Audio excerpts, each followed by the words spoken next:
Hi, in this video, I'll discuss about how we can create, uh, how we can activate any database. Suppose you have list of databases into this list. Okay. So what you have to do, as of now, Udemy database is activate.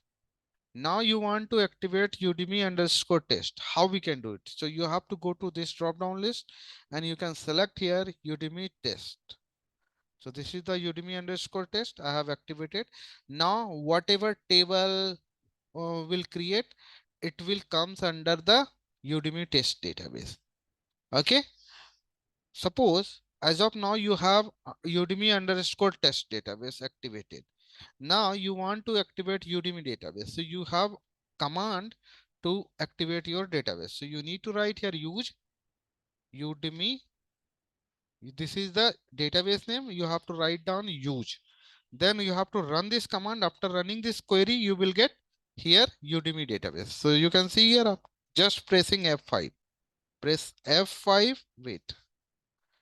Now I'm selecting and pressing F5. So see here you are getting command completed successfully, and you can see here Udemy database activated. That's all for this video. Thank you so much.